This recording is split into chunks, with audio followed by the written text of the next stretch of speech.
So I'm here now, and because I didn't want to not connect with you and not talk to you and not share with you some tips and techniques and tools that we can use about how we can do some practical applications for trauma. How can we do some practical applications to help the more complex traumas?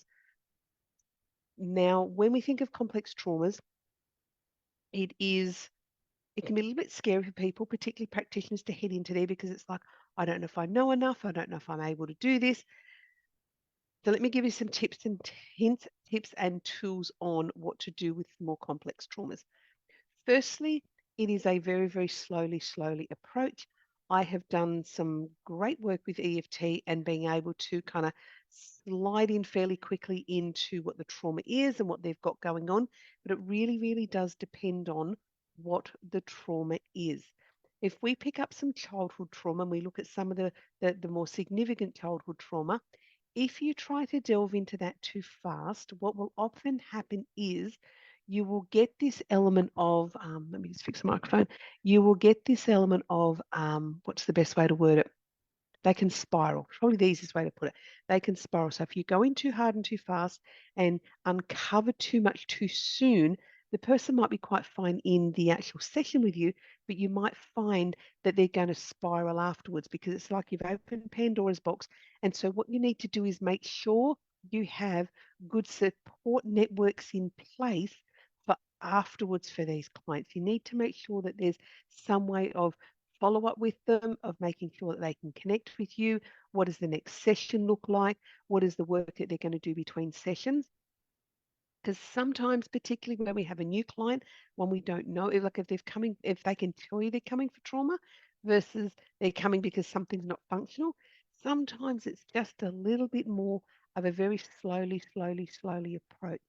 Particularly if you're new, particularly if you're building your skill set, it is very easy to get caught up in, I've taken them too fast, too soon. Don't panic if you have, just back it out a little bit. Indicators of having gone too fast, too soon are the person gets um, very in their head and very emotional about the incident, like really emotional about the incident. I had a client that I used to work with, and she was very and she had some fairly complex trauma. And what she would do is she would then look away from me. So I want my clients to look here, like with you. She would look away from me. And when she would be up here and she'd be tapping really fast, and she'd be talking, and she would just so be disconnected from me. She wasn't having a conversation with me. She was having a conversation up here in all her memories and in her thoughts. Because, this up here on the right is, you're obviously reversed. Up here on the right is where the memories are. She was very much in the memory. She was very much in the story, and the story took a life of its own. The story got very fast and very aggressive for her. So just think about if you're looking at clients and they're starting to get into that state, into that sort of state, what you want to do is you want to bring them back to you. So what I used to say to this client was I used to stop her mid-track, stop. And I'd say to her, come back to me. I need you back here with me. Come back here. And I would make her stop tapping with me, and I would make her just take some deep breaths and actually come back and focus on the screen with me rather than the up here in the story, very fast tapping, because I wasn't able to lead her in that space. She was just stuck in story.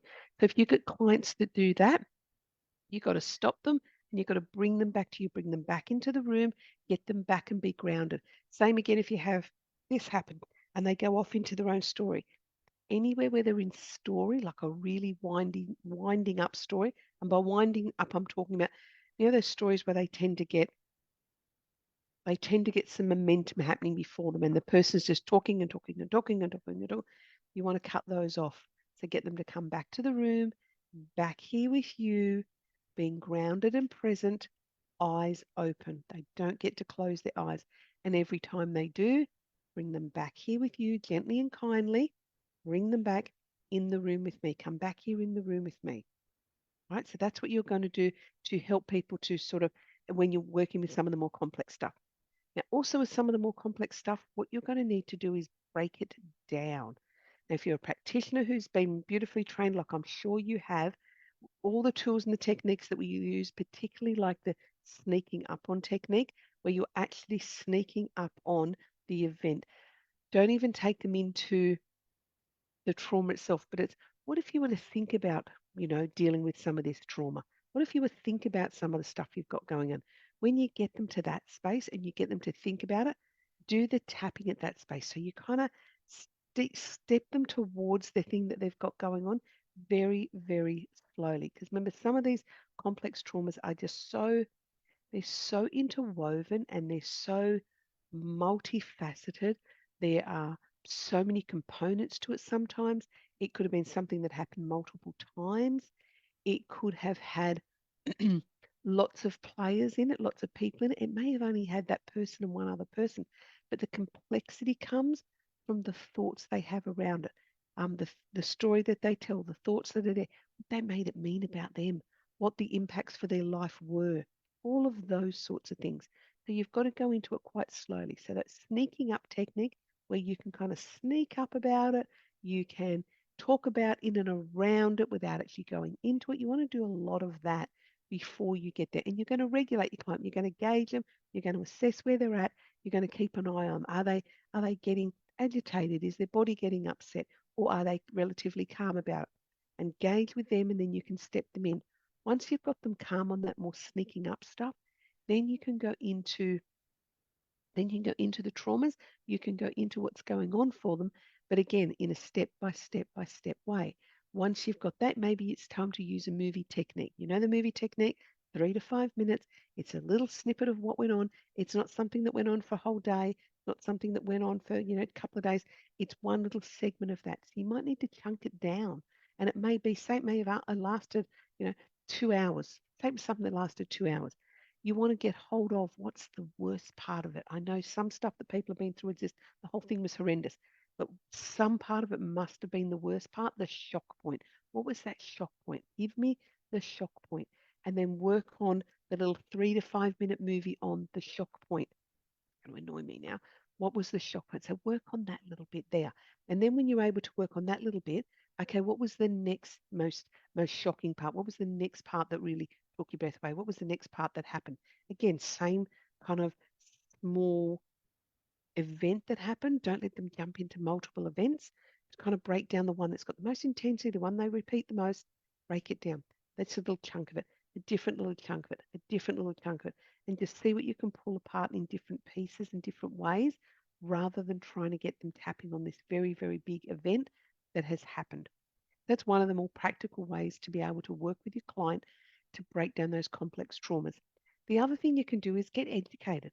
Really get educated on what trauma is, complex traumas versus simple traumas. I know that sounds terrible. Yeah, it's probably our big T traumas, little T traumas. Again, depends on the impact and depends on the story. We're going to run some training next year. We've got it coming up. If our beautiful Leslie's on the call, I'll get her to add the link to the wait list for next year's training. We're going to run a series of trauma training.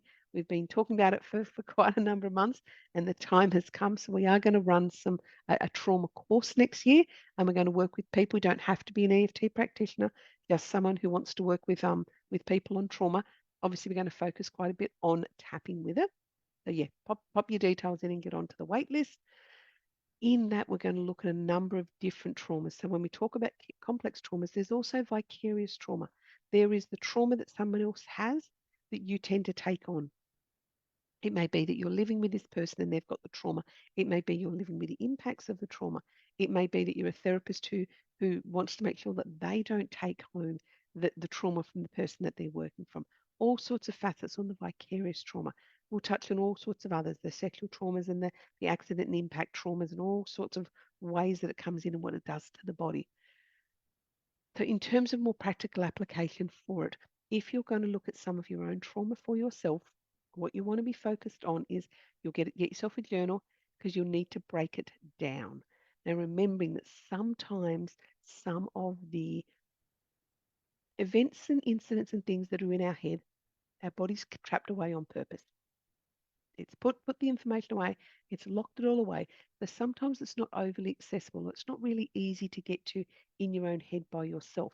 You may need a practitioner. You may need to come and do a couple of sessions with myself or on our website, australiantappinginstitute.com.au, we have a whole list of fabulous, fabulous practitioners that we've trained, advanced practitioners that can walk anybody through any of this stuff. Go and get hold of a practitioner, and you may need one just for a couple of seconds. So to give you an example how it would work, you would work on some of your stuff yourself. You'd go to your practitioner and go, "This is kind of the stuff I want to be pulling apart and want to work on." You might do a couple of sessions with them, and off you go on your own again, and you'll work through some of it more, and then you'll come back if you need to work through some of the more complex stuff. That's how it works with many, many of our clients. Unlike other therapies and modalities where you are in for weeks and weeks and you go and see your counselor every single week, or you go and see your psychiatrist, or whatever, whoever it is, every single week. We don't do that. We help you with more of a management plan around it. Let's do a couple of seconds. This is what we'll work on. This is what we'll break apart. And then this is what you'll go and work on your own. So you want to find someone who'll help you create that sort of plan so you've got a bit of an idea. Recognizing that not everybody can get into all of the nitty gritties of our own heads.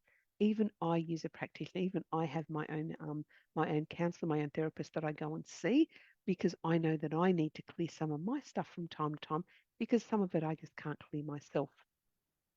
So there's some more practical ideas on what you can do to, as a practitioner, if you want to work with more with your clients, and as a person who wants to do their own work in their own sort of trauma space, there's some options for you.